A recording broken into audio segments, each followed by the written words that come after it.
Mi familia me usó como payaso en cada reunión que teníamos, burlándose de que nunca tendría nada. Y cuando abrí mi primera tienda de zapatillas, vinieron a inaugurarla con selfies como si fuera suyo, incluso me pidieron que les diera zapatillas gratis. Me burlé de su estupidez y los expulsé. Siendo honesto, yo era el bufón involuntario de cada pinche reunión familiar. En las parrilladas de los domingos, en los cumpleaños con pastel de betún barato, en las navidades donde siempre faltaba alguien y sobraban chismes, daba igual la ocasión, el chiste fácil era yo. Llegaba con mi casco de repartidor bajo el brazo, oliendo a pepperoni y lluvia vieja, y de inmediato empezaban las risitas. Mi tía Leti decía: mírenlo, el emprendedor de la caja de cartón. Mi primo Toño remataba: a ver si hoy no se roba las obras para su ruta, y mi papá, que tiene esa mezcla rara de cariño y veneno. Soltaba: este cabrón nació para repartir, que reparta la bendición. Se reían, levantaban los vasos rojos, chocaban y yo sonreía por inercia, con ese rencor tibio que uno aprende a tragar. Yo vivía en Houston, en un departamento chiquito con paredes que escuchan todo, en una zona donde las sirenas y los trenes de carga se peleaban a ver quién metía más ruido, y aunque suene cliché de película barata, no me alcanzaba ni para una televisión decente. Entre turnos nocturnos en un 7-Eleven y horas muertas haciendo entregas, empecé a hacer algo que ninguno de ellos veía serio: arreglar y revender tenis. Los tenis me agarraron por el lado más tonto: el olor a goma nueva cuando abres una caja, la nostalgia de unos Jordan 1 que jamás me compraron de morro, y la sensación de rescatar pares que otros daban por muertos. Compraba en ventas de garaje los sábados por la mañana, me metía a grupos de Facebook, buscaba en Marketplace, rascaba en tiendas de segunda y salía con bolsas que parecían de basura pero traían oro escondido. En mi cocina, con una luz amarilla que hacía sombra hasta del polvo, limpiaba suelas con cepillo de dientes, repasaba costuras con paciencia de monje, cambiaba agujetas y dejaba cada par como si hubiera vuelto a la vida. Los ponía en eBay. Me aprendí los ángulos de las fotos, escribía descripciones que no mentían pero tampoco pedían perdón, y poco a poco empezaron a caer ventas de $40, de $60, de $100. No era una fortuna, pero era mío. Y cada vez que mi tío Jorge decía: a ver, empresario, ¿cuántos millones llevas?, yo pensaba 1.000.000 de ganas de mandarte a la chingada, pero cerraba la boca y seguía lijando suelas. Hubo un momento, una noche de verano con calor pegajoso, en que todo se acomodó en mi cabeza. Venía de un turno doble, con los pies hechos mierda y la espalda haciendo crujidos raros, y entré a la cocina con una bolsa de pares que había conseguido por precio de risa en un storage sale. Los saqué uno por uno sobre la mesa: unos Air Force 1 con cuero a un terco, unos Vans gastados pero salvables, un par de Dunk que solo pedían cariño. Los miré y me cayó la claridad de golpe: si yo podía sacar márgenes decentes en un departamento con olor a cloro y microondas viejo, ¿por qué chingados no iba a poder hacerlo en grande? Me serví un vaso de agua del grifo, que en Houston sabe a tubería cansada, y me quedé parado viendo mis manos, agrietadas de tanto jabón y solvente. Decidí que iba a abrir una tienda. No un sueño borroso, no algún día, sino una tienda de verdad, con un letrero que dijera mi nombre, con estantes que olieran a madera nueva y un mostrador donde no me tragaría ningún descuento familiar de los culeros de siempre. Planearlo fue un acto de fe con calculadora rota. Empecé por lo que sí sabía: surtido y trabajo. Incrementé mis rutas de compra, me levantaba antes del amanecer para alcanzar las primeras rifas, hacía fila con chamacos que sabían de lanzamientos mejor que de su tarea, y aprendí a leer la ciudad en clave de tenis. ¿Qué barrios sueltan pares caros en ventas de garaje? ¿Qué Goodwill vale la pena? ¿Qué gerente de tienda está dispuesto a avisarte cuando llega una caja interesante? Fui armando inventario en silencio, con la obsesión de quien guarda provisiones para un invierno largo. Al mismo tiempo, me metí a la parte aburrida y necesaria: un contrato de renta en un pequeño local en un strip mall de paredes beige, que parecía deprimente a primera vista pero tenía estacionamiento y buena visibilidad. El depósito que dolió como un madrazo en el estómago, un seguro sencillo porque la lana no daba para más, y un letrero que mandé hacer con las letras que siempre me hubiera gustado ver encima de mi cabeza. Nadie en mi familia sabía nada, porque cada vez que yo abría la boca para hablar de planes, me apagaban con bromas. Así que me callé y trabajé, como se aprende a trabajar cuando lo único que te regalan son apodos pendejos. Mientras todo eso pasaba, las reuniones seguían siendo el circo de siempre. En el Día de Acción de Gracias de ese año, cuando el pavo salió seco y el puré parecía yeso, mi papá quiso lucirse con un brindis y dijo por el chavo que nunca se raja, aunque reparta pizzas más que volantes. Hubo risas, esas risas de dientes que enseñan más desprecio que alegría, y yo, por primera vez, no me reí. No hice escena, no grité, no rompí platos.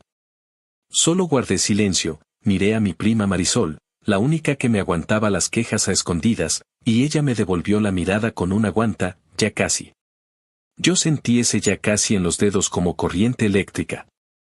El local estaba casi listo, las repisas ya olían a barniz, el piso laminado brillaba como promesa, y las cajas se apilaban en la trastienda esperando salir a respirar. Me sudaban las manos de puro pinche nervio, pero era un sudor dulce, de esos que anuncian algo bueno. Llegó la semana de la inauguración y la ciudad decidió cooperar con un clima indulgente, cielo claro, calor soportable, brisa que no huele a petróleo. Organicé todo como pude, porque no tenía para contratar a nadie, ensamblé estantes, armé un mostrador con madera que compré en una tienda de mejoras del hogar. Colgué pósters que conseguí de artistas locales que habían aceptado colaborar a cambio de que su trabajo viviera en mis paredes, y escribí a mano, con plumón grueso, un pequeño cartel que decía primero lo nuestro, luego lo demás. Porque esa era la idea, traer pares que la gente quisiera, sí, pero también abrir espacio a creadores del barrio. Conseguí una cafetera medio terca y pan dulce de una panadería cercana, puse música con bocinas chiquitas que sonaban mejor de lo que se veían, y recé sin ser religioso para que no se cayera nada. Para que la primera venta no se hiciera del rogar, para que el letrero no se soltase con el primer vientecito. Dormí poco, soñé raro, y al despertar sentí la piel viva, como si mi vida hubiera estado bajo agua y por fin sacara la cabeza para respirar. La mañana de la apertura, antes de que saliera el sol por completo, abrí la cortina de metal con una mezcla de miedo y terquedad. El chasquido metálico sonó como una campana privada. Entré, encendí las luces, y el local tuvo ese brillo íntimo de nueva casa. Puse los pares en sus lugares, revisé precios, limpié con un trapito invisible el polvo que nadie más veía, y me coloqué detrás del mostrador con la sensación de que todo por fin tenía un eje y ese eje era mío. Los primeros en entrar fueron dos morros que habían visto mis publicaciones y llegaron con la curiosidad bien puesta, se probaron unos dank, se tomaron fotos, me preguntaron si haría rifas, si traería colaboraciones específicas, y uno de ellos compró con la seguridad de quien lleva ahorrando semanas para ese regalo. Cuando el billete pasó de su mano a la mía, cuando la caja cerró con ese sonido seco que te instala en la realidad, me dieron ganas de gritar, pero me aguanté. Di las gracias, les aplaudí el gusto y les pedí que regresaran. Y ahí, justo cuando pensé que el día ya era perfecto, se abrió la puerta con ese campanazo odioso que me iba a aprender de memoria y vi entrar a la procesión que menos quería ver. Mi familia, enterita y tan falsa como buenos días en boca de político, cruzó el umbral como si hubieran cortado el listón conmigo. Mi tía Leti, que siempre tiene cara de oler algo feo, dijo, miren nada más, el empresario, mi mamá, con ese orgullo que sabe más a exhibición que a apoyo, soltó ay, mi hijo, yo sabía. Mi primo Toño ya traía el celular listo y se plantó frente al logo para tomarse selfies como si el lugar fuera suyo. Se extendieron por el local sin pedir permiso, agarrando cajas, abriendo sin cuidado, haciendo preguntas que no eran preguntas sino órdenes disfrazadas, ¿y cuál es el descuento de familia? Pues a mí me toca un par gratis, ¿no? Haznos un paquete, que lo subimos a las historias para promocionarte. La sangre me dio un golpe en las sienes y, sin embargo, lo primero que hice fue respirar. Los miré uno por uno con calma, recordando cada risita, cada apodo, cada no vas a llegar a nada, y sentí que por fin tenía la espalda para sostener lo que siempre quise decir. Mi papá intentó suavizar con esa voz de tequila barato y dijo a ver, hijo, coopera con la familia, no te vayas a poner mamón. En ese segundo, todo el ruido de la tienda se apagó y el aire tuvo el sabor metálico de una decisión que ya no tiene reversa. No grité. No hice drama. Hablé claro, con el tono que uno usa cuando ya no le tiembla el mentón. Les dije que durante años se burlaron, que me usaron de payaso en cada reunión, que cada chistecito sobre mi trabajo, sobre mis horarios, sobre mis zapatos gastados, me lo había tragado para no romperme delante de ellos. Y que ahora que esto existía, ahora que el esfuerzo se podía tocar, no iba a permitir que vinieran a colgarse medallas ni a llevarse pares gratis como si yo les debiera algo. Les dije que si querían comprar, eran bienvenidos como cualquier cliente, pagando como cualquier cliente, que si venían a apoyar, podían empezar por pedir permiso y respetar el espacio. Pero que si venían a tomarse selfies para presumirme en grupos donde antes me escupían, podían irse muy a la chingada. Mi tía intentó responder con esa risa de hiena que solo le sale cuando se siente herida y dijo: «Ay, no seas exagerado, es broma». Le contesté que sus bromas me habían costado años de tragos amargos y que en mi tienda las bromas pendejas pagaban renta. Hubo un segundo de silencio, largo como misa, y después las caras se hicieron de piedra. Cuando señalé la puerta, no lo hice con insultos ni empujones. Solo extendí la mano abierta y les dejé claro que ese no era su espacio si no venían con respeto. Se fueron con la dignidad baratota que se compra al vuelo, murmurando, tirando un pinche sense of humor, soltando el típico «ya se le subió». Yo cerré la puerta detrás de ellos, la campanita tintineó como si se burlara, y me quedé de pie sintiendo el corazón dar patadas contra las costillas. Un morro que estaba viendo unos pares en silencio me miró con los ojos grandes y dijo, mitad admiración mitad susto: «¡Qué huevos!». Le sonreí y le respondí que a veces hay que aprender a hablar cuando el mundo jura que naciste para callarte. Luego me acomodé la gorra, enderecé un par de cajas, y seguí vendiendo, porque la venganza más cabrona no es el grito ni la patada, es el ticket que suena, la caja que cierra y la certeza absoluta de que, por fin, lo que tengo es mío y no se lo debo a nadie. Actualización 1. Pasaron alrededor de 6 meses desde aquella inauguración que todavía podía sentir como un eco en la piel, y la vida empezó a tomar una forma distinta, como si por primera vez tuviera un piso firme bajo los pies. El local, que en los primeros días me parecía inmenso y vacío, comenzó a llenarse de movimiento, clientes curiosos que se detenían por el letrero, coleccionistas que habían escuchado de mí en foros de sneakers, jóvenes que venían en grupos buscando pares únicos, y hasta vecinos que entraban solo para platicar y terminar comprando unas gorras o camisetas. Había días buenos, días flojos y días de locura cuando algún lanzamiento coincidía con la fiebre de redes sociales. Pero lo importante era que las puertas se abrían todas las mañanas y yo ya no era aquel pendejo que recogía su casco de repartidor entre risas de familia, sino alguien que había creado algo real, tangible, con mis manos y mis desvelos. El vacío de mi familia fue inmediato. De repente dejaron de invitarme a esas comidas donde antes me veían como el centro de entretenimiento involuntario. Al principio me molestó, porque durante años me hicieron sentir que sin ellos yo no era nada y ahora, cuando por fin tenía un lugar en la mesa, simplemente decidieron borrarme de la lista. Fue raro, casi doloroso, porque uno crece con la idea de que la familia está ahí aunque sea para joderte, y de golpe me encontré sin llamadas, sin mensajes y sin esos domingos largos de carne asada donde me tragaba su veneno. Sin embargo, lo que al inicio se sintió como un hueco, poco a poco se transformó en una paz inesperada. Ya no tenía que aguantar comentarios disfrazados de chistes, ya no tenía que soportar esas carcajadas que pesaban más que cualquier insulto, y sobre todo, ya no tenía que morderme la lengua frente a mis propios padres. En ese silencio apareció algo que no esperaba, mi prima Marisol. Ella siempre había sido diferente, pero en esas semanas empezó a buscarme más seguido. Un día llegó a la tienda con un café en mano, se sentó en la barra improvisada que yo usaba de mostrador y me dijo que siempre le había cagado cómo me trataban los demás. Que cuando todos se burlaban, ella veía el esfuerzo en mis ojos, y que se sentía orgullosa de que hubiera hecho lo que todos juraban imposible. Fue de las primeras personas en comprarme un par de sneakers, sin pedir rebaja, sin hacerse la graciosa, pagando el precio completo y agradeciendo con una sonrisa sincera. Esa compra, aunque fuera pequeña, significó más que cualquier aplauso hueco de la familia entera, porque venía acompañada de respeto y de complicidad. Mientras tanto, la tienda iba ganando su propio pulso. Había logrado una colaboración con un artista local que pintaba murales en aerosol y que me propuso intervenir unas cajas de sneakers con su estilo. Cuando subimos las fotos a Instagram, empezaron a circular más de lo que imaginé y la gente empezó a preguntar si podíamos hacer pedidos personalizados. Esa mezcla de cultura urbana con el mundo de los tenis nos dio un aire distinto.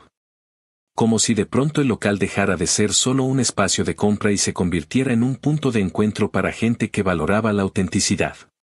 Las paredes, que antes me parecían desnudas, se llenaron de colores y energía, y el piso se gastó en las mismas zonas por el ir y venir de gente. En medio de ese crecimiento, reapareció el fantasma de la familia, como suele pasar cuando alguien empieza a tener algo que enseñar. Una tarde, mientras revisaba mensajes directos en la cuenta de la tienda, vi un texto de mi primo Toño. Con la misma desfachatez de siempre, escribió que había visto mis publicaciones y que quería apoyarme comprando un par, pero que esperaba el descuento familiar. Lo leí varias veces, casi incrédulo, porque la cara dura era la misma de las fiestas, solo que ahora detrás de la pantalla. No me aguanté y le respondí con la ironía que durante años me había tragado. Le puse que claro, tenía un descuento especial, el 0% por ser 100% culero. Le di enviar y sentí una satisfacción que ninguna venta podía darme. Por primera vez, no me quedé callado, no guardé el veneno para mí, lo devolví con la misma fuerza que me lo lanzaron siempre. Como era de esperarse, nunca contestó. Ese episodio me hizo entender que las cosas estaban cambiando en serio. Yo ya no era la burla que tenían a mano para pasar el rato, ahora era un espejo que les recordaba que no todos nos quedamos donde ellos decían. Y mientras ellos se retorcían en su silencio, yo seguía avanzando. La tienda empezó a ser rentable, el flujo de clientes era constante y hasta empecé a pensar en planes que unos meses atrás me habrían parecido delirios, un segundo local, un sitio web más robusto. Colaboraciones con marcas más grandes. Cada vez que abría la caja registradora y veía billetes arrugados, monedas sueltas y tickets de compra, pensaba que esos pedazos de papel eran mi verdadera familia. Porque eran los únicos que me habían dado algo a cambio de mi esfuerzo sin burlarse de mí.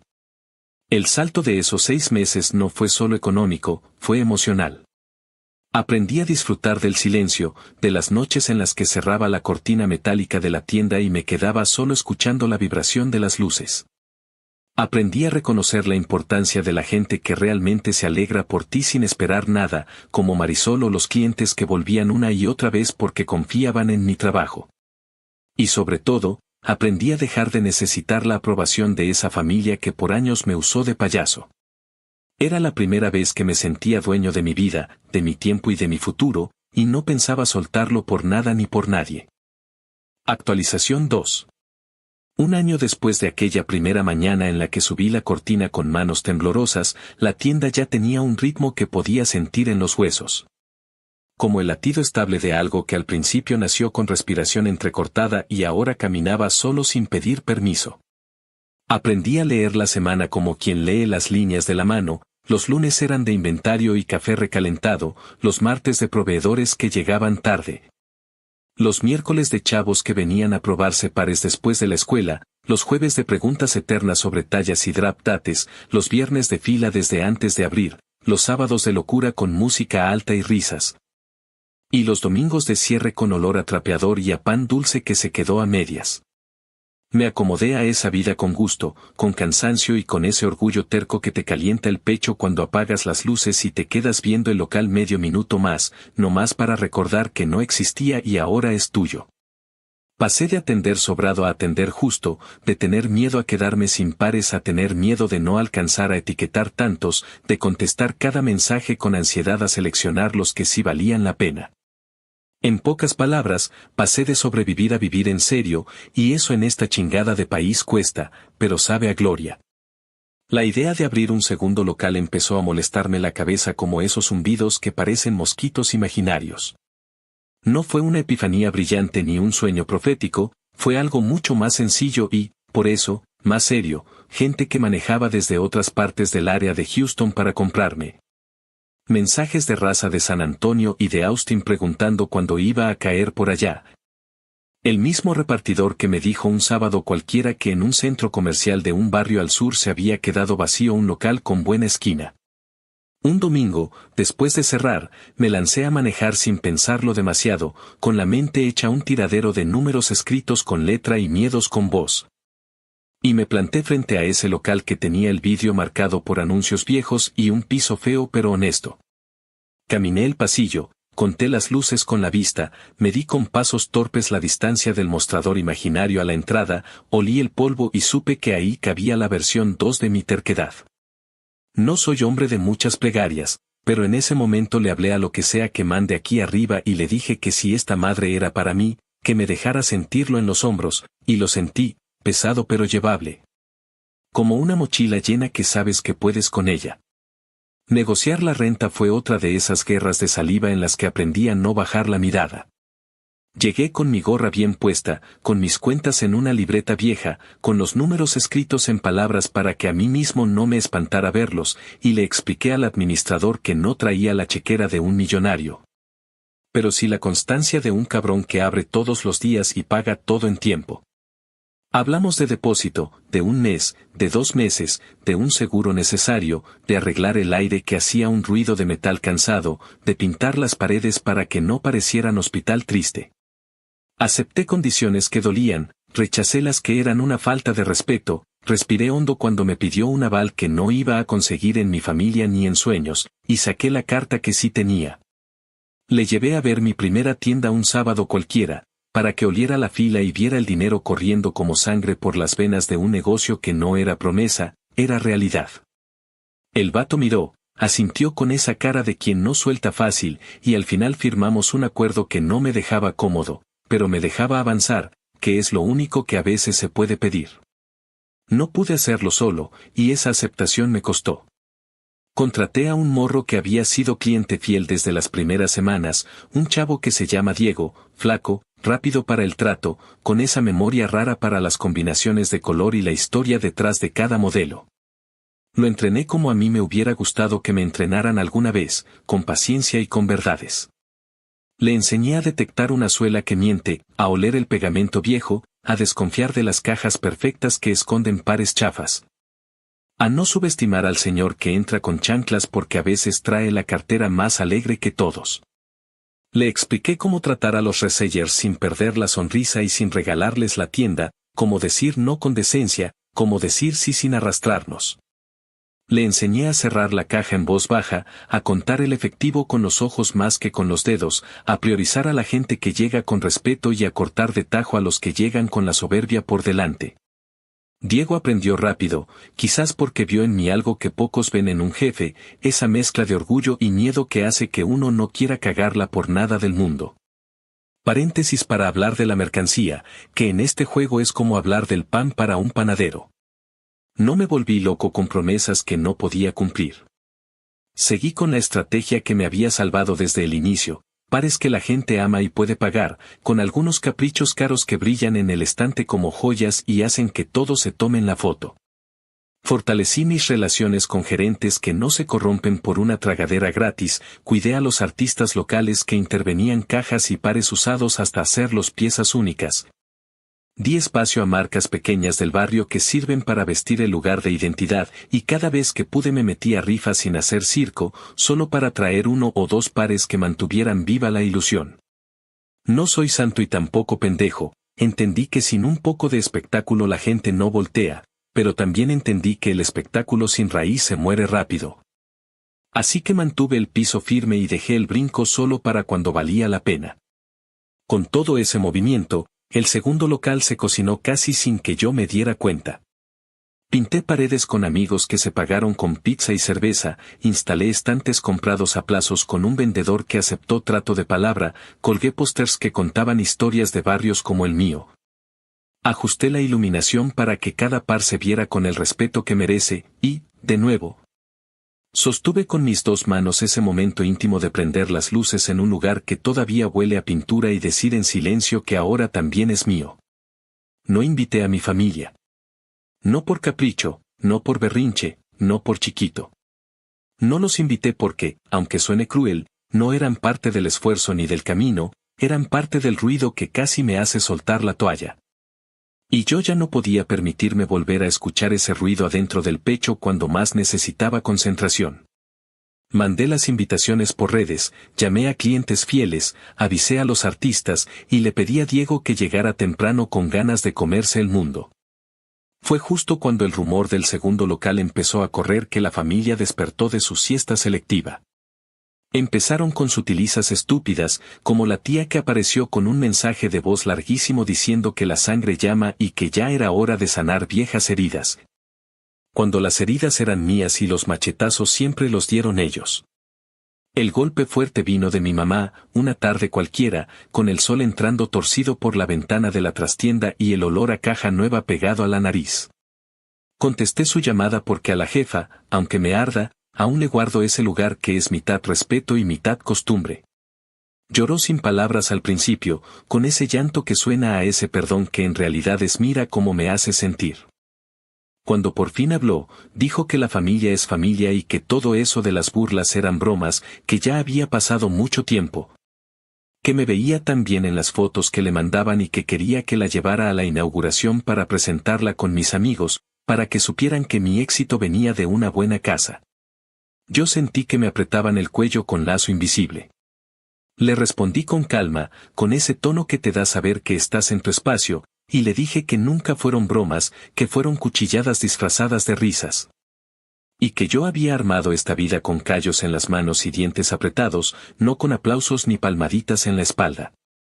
Le dije esa frase que después me rebotó todo el día en la cabeza, que si lo que quería era presumirme, que me hubiera presumido cuando regaba sudor sobre una estufa en turno doble, no ahora que la foto sale bonita. Mi mamá guardó silencio, hizo un suspiro que me atravesó entero, y dijo que yo ya no era el mismo, que me había vuelto un cabrón. Le contesté que por fin me había vuelto el cabrón que necesitaba ser para no dejar que me pisaran. Colgó con un adiós que parecía condena, y me quedé con las manos en la mesa, mirando las vetas de la madera como si de ahí fuera a salir una respuesta que me quitara esa mezcla de culpa y alivio. No voy a mentir, me dolió. Uno no se deshace de la culpa familiar como quien se quita una chamarra. Me senté en el piso de la trastienda, entre cajas abiertas y plástico de burbujas, y pensé en todas las veces que, de morro, me hubiera bastado con que mi papá dijera una sola palabra a mi favor. En todas las veces que me hubiera servido que mi mamá no riera con los demás. Me corría por el cuerpo una tristeza vieja, de esas que huelen a cuarto chico y a cenita de microondas. Pero junto con esa tristeza venía otra cosa que me sabía a medicina fuerte, certeza. La certeza de que poner límites no es traición, es higiene del alma. La certeza de que si abría la puerta, ellos iban a entrar con los mismos chistes de siempre, con las mismas exigencias baratas, con el mismo descaro de pedirme pares gratis para la familia. La certeza de que la mejor venganza, por cursi que suene en voz alta, no era gritarles ni empujarlos, sino tener claro que mi vida ya no les pertenecía.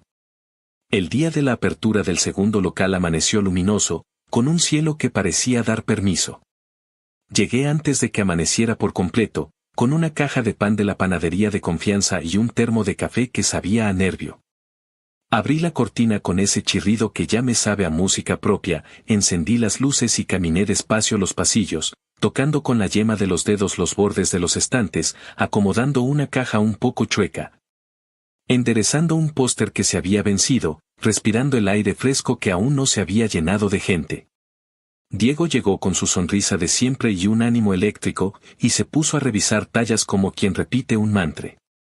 Puse en la entrada un letrero que decía, en letras claras, que no había descuentos especiales ni por ser amigo ni por ser conocido, no era una pedrada oculta, era un aviso al mundo de cómo se juega en mi cancha. Empezó a llegar la raza poco a poco, primero 2 chavos que venían siguiendo nuestras publicaciones desde meses atrás, luego un señor que coleccionaba desde antes de que yo aprendiera a amarrarme las agujetas.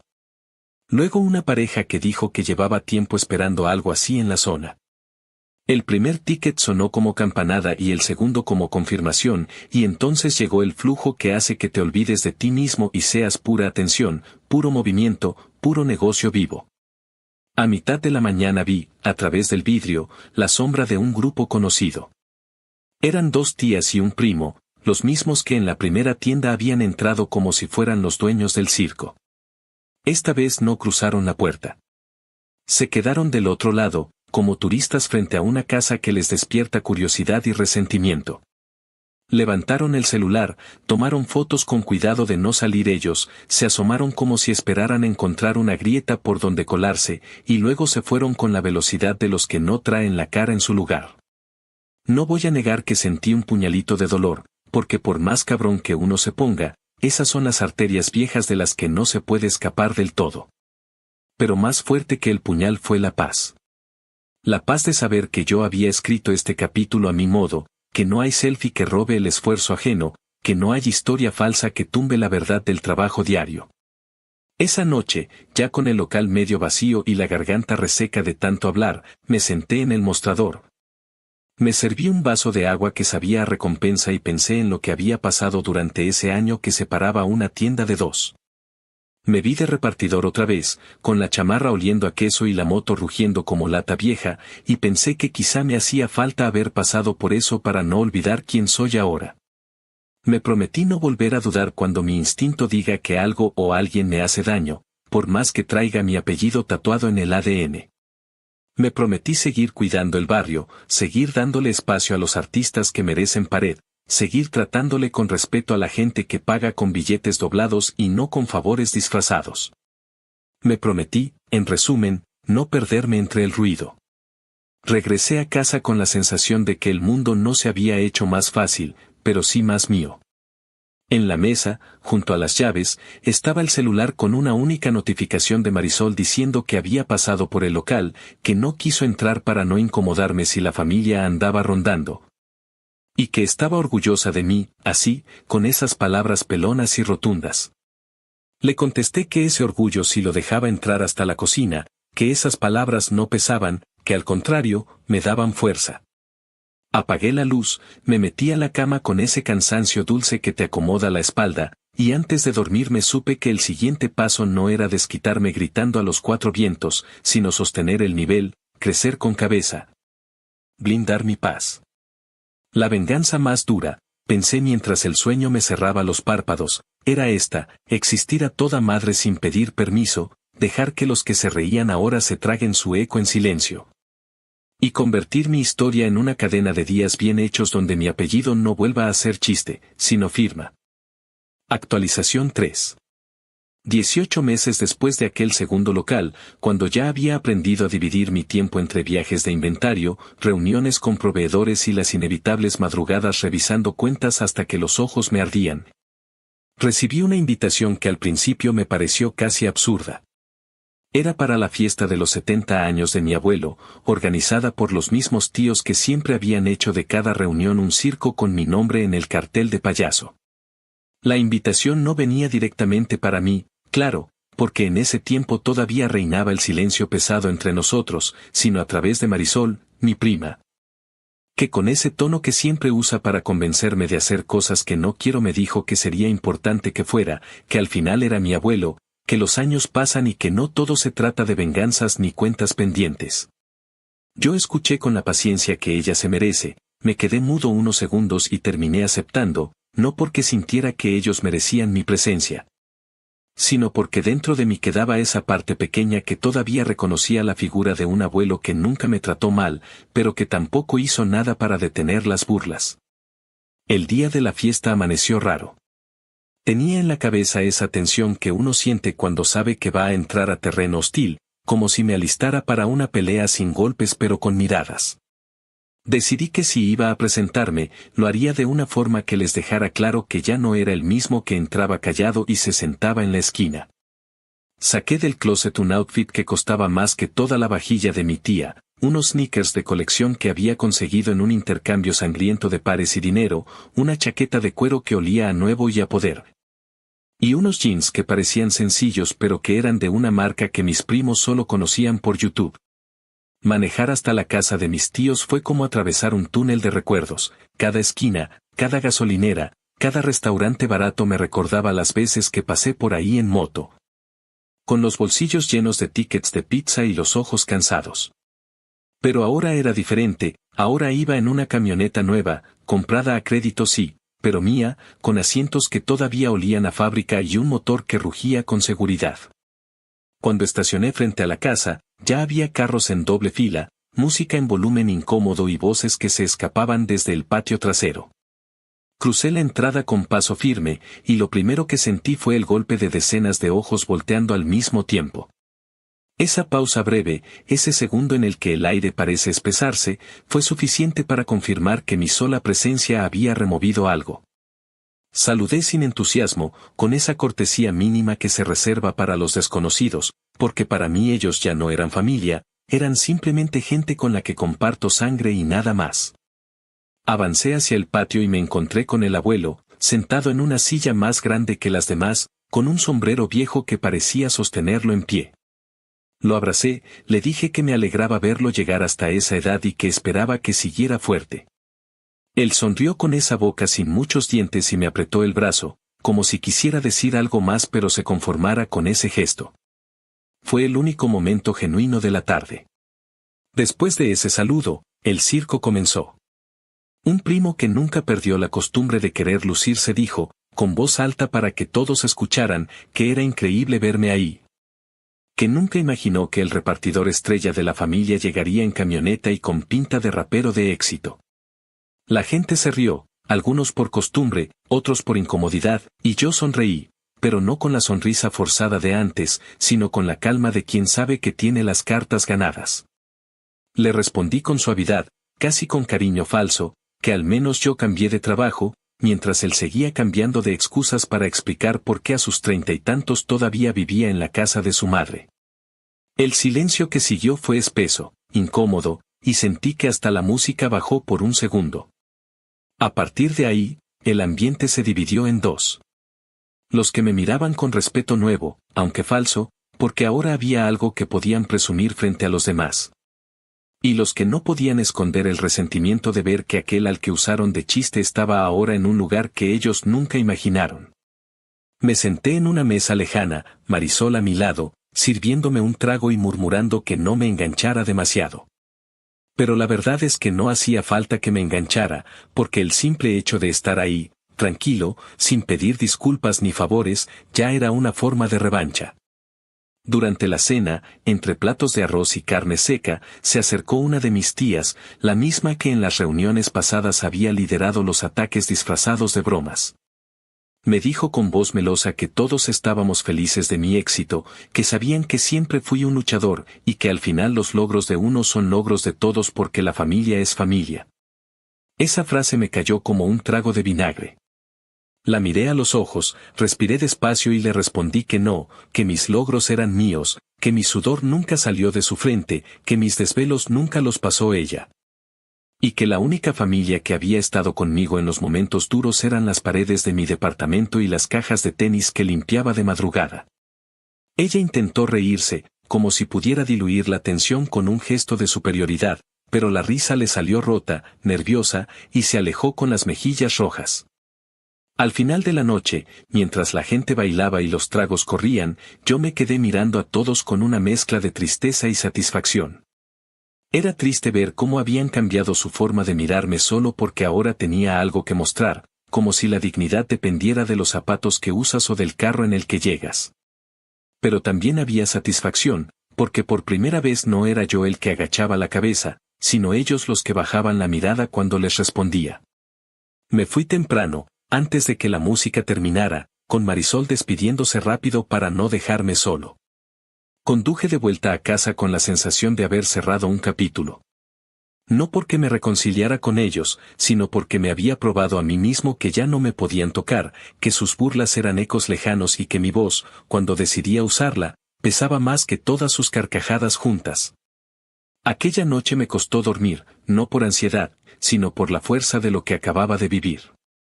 Recordé a mi yo más joven, sentado en esas mismas reuniones, tragando comida con un nudo en la garganta mientras todos se divertían a mi costa, y pensé en lo mucho que había cambiado la historia. Esa vez, no salí sintiéndome menos, salí con la certeza de que el tiempo, el trabajo y la terquedad pueden convertir al bufón en dueño del escenario. Actualización 4. 2 años después de aquella fiesta por el cumpleaños del abuelo, cuando ya el polvo de las miradas feas se había asentado y mi vida tenía otra cadencia. El negocio había crecido lo suficiente como para que mis semanas se parecieran a una cuerda floja que yo cruzaba con los ojos abiertos. La primera tienda seguía siendo mi casa chica, con ese olor a suela nueva y café barato que ya me era familiar, y la segunda se había vuelto un punto fijo en el mapa de la zona sur, con clientela fiel que saludaba por nombre y artistas locales que pedían pared como quien pide micrófono. Los días arrancaban antes de que saliera el sol y terminaban cuando las cortinas metálicas bajaban con ese rugido al que me acostumbré como quien se acostumbra al latido del propio corazón. Aprendí a delegar sin soltar la rienda, a confiar en Diego para abrir y cerrar cuando yo estaba en carretera buscando pares. A decir que no a ofertas que olían a trampa y a decir que sí a colaboraciones que traían historia y respeto. Había encontrado un ritmo que me permitía respirar sin culpa y, por primera vez, me daba chance de pensar un poco más allá del siguiente inventario. Fue justo ahí, en ese equilibrio frágil pero mío, cuando la familia, que había estado callada como lagarto al sol, decidió arrastrarse otra vez hacia mi puerta. Una tarde de verano con humedad pegajosa, de esas en las que el aire de Houston se siente a medias sopa y a medias castigo. Estaba en la trastienda revisando cajas recién llegadas cuando el teléfono comenzó a vibrar sin descanso. Reconocí el número de inmediato, porque aunque uno cambie de vida, los números viejos se quedan tatuados en la memoria. Era mi tía Letty, la directora de orquesta de los chistes más culeros en aquellas reuniones donde me usaron de payaso. Dudé en contestar, lo juro, porque hay llamadas que uno sabe que no traen buenas noticias, pero al final apreté el botón y dije mi nombre sin adornos. La voz de mi tía salió melosa, con ese azúcar falso que se usa para cubrir el veneno, y me dijo que qué gusto escucharme, que como estaba el imperio de tenis, que había visto en redes que me iba de maravilla y que la familia se sentía muy orgullosa. Yo me mantuve frío, con el tono plano de quien no piensa abrir ninguna puerta, y le dije que estaba trabajando, que si podía ir al punto. Entonces soltó lo que en realidad venía a decir, que su hijo, mi primo Toño, el mismo que me llamaba repartidor estrella a carcajadas, estaba a punto de abrir un negocio de comida rápida y que necesitaba un empujoncito para arrancar, que nada del otro mundo, que yo podía ver eso como inversión o como apoyo familiar, que al final así funcionan las cosas. Hoy por ti, mañana por mí.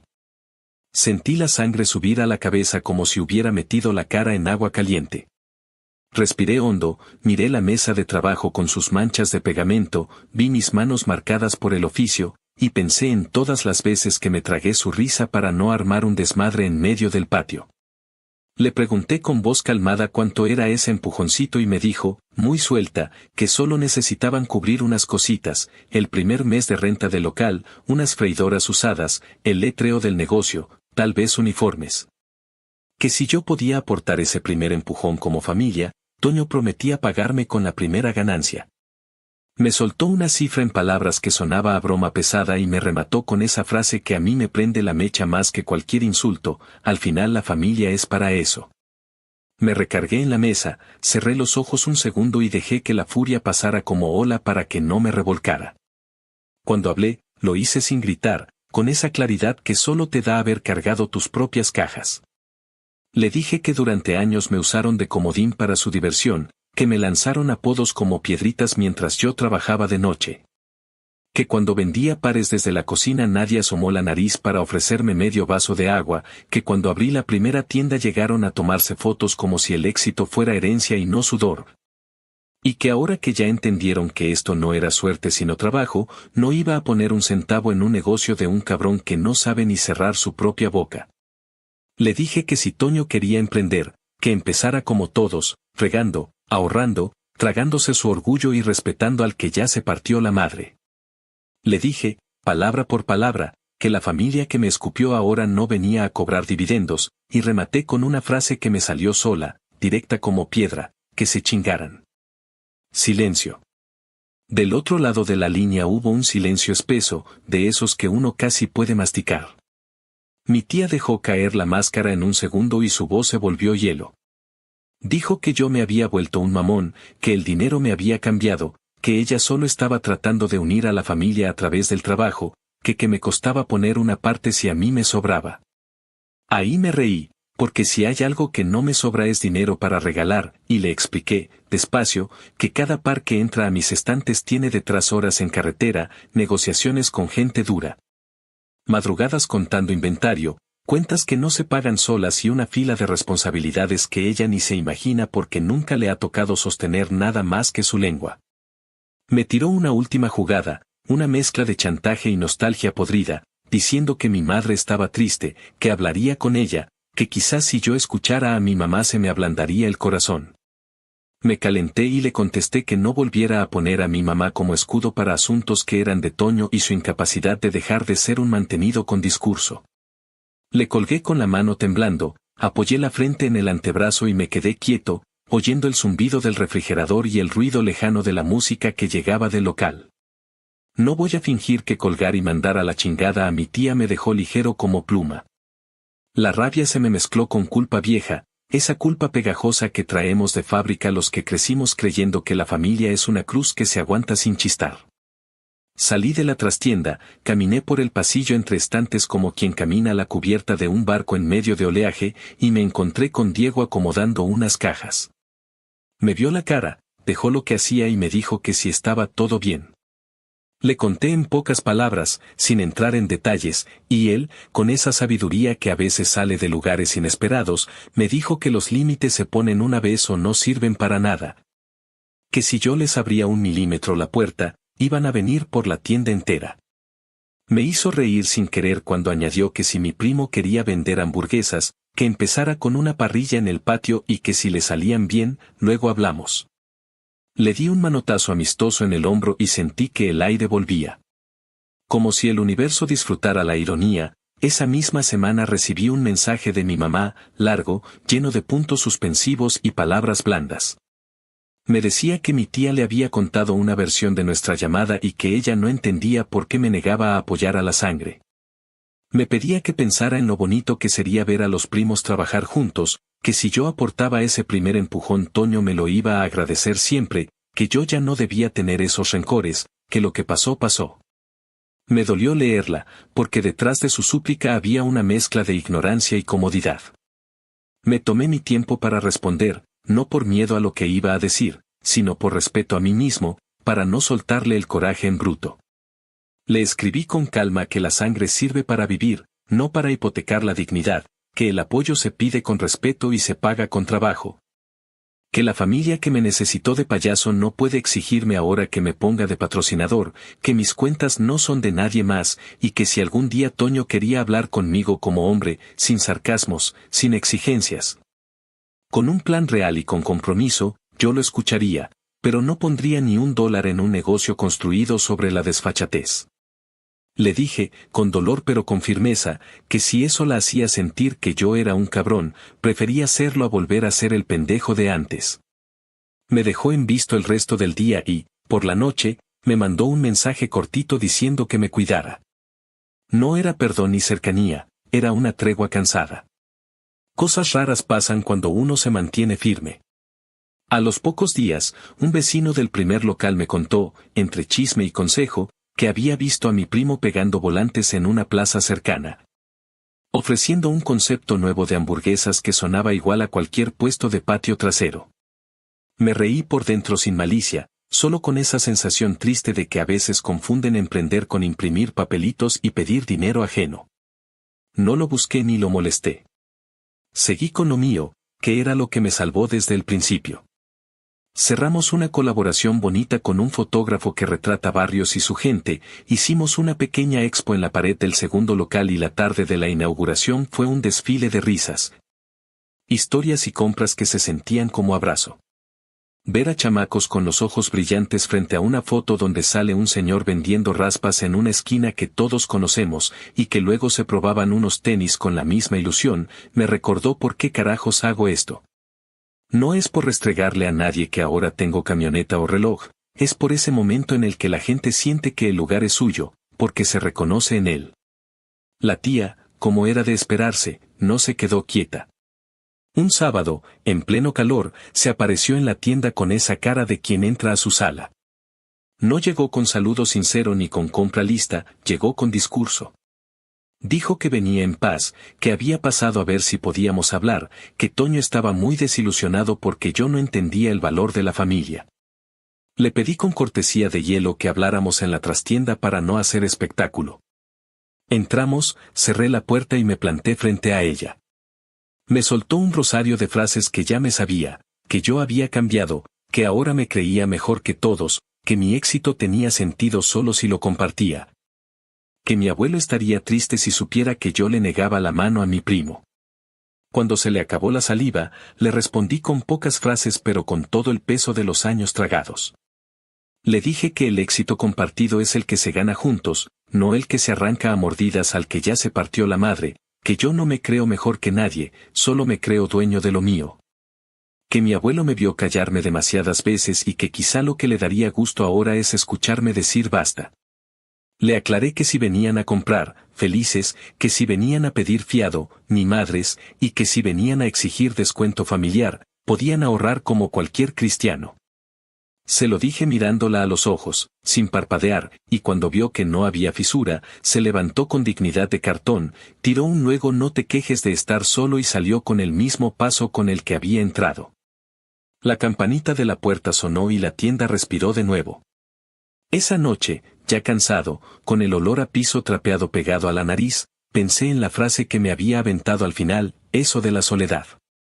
Me asomé a mis tiendas vacías, a los murales, a las fotos, a las cajas, a las firmas de artistas, a las notas de agradecimiento que algunos clientes dejan sin decir nada.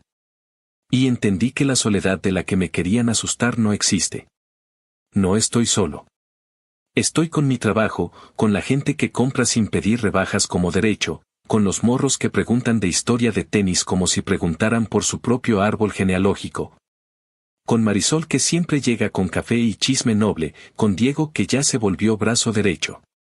Y si a esa lista no se suman los que llevan mi sangre, ni modo, así se escribe a veces la paz.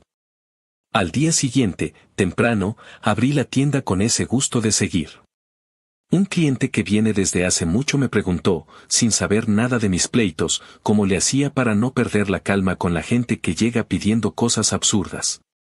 Le respondí que hace tiempo aprendí la diferencia entre ser amable y dejarse pisar, que la línea se dibuja una vez y se defiende diario, y que, aunque me cueste, prefiero 1000 veces ser el cabrón que puso límites a ser el payaso que todos celebraban mientras se deshacía por dentro. Y esa, me dije por dentro mientras el ticket salía de la máquina con su sonido de ave chiquita, es la venganza más limpia que voy a practicar, mantenerme firme, vender lo justo, cuidar mi casa. Y dejar que el eco de sus risas viejas se pierda en el ruido de mi caja registradora. Actualización final. 3 años después de aquella primera inauguración que todavía se siente como una marca en mi piel. La historia tomó un rumbo que ni yo mismo habría imaginado cuando limpiaba tenis en la cocina de un departamento con olor a humedad. El segundo local ya había dejado de ser novedad y se había convertido en una máquina que funcionaba con regularidad, y entonces di el paso más arriesgado de todos, abrir una tercera tienda en un centro comercial grande.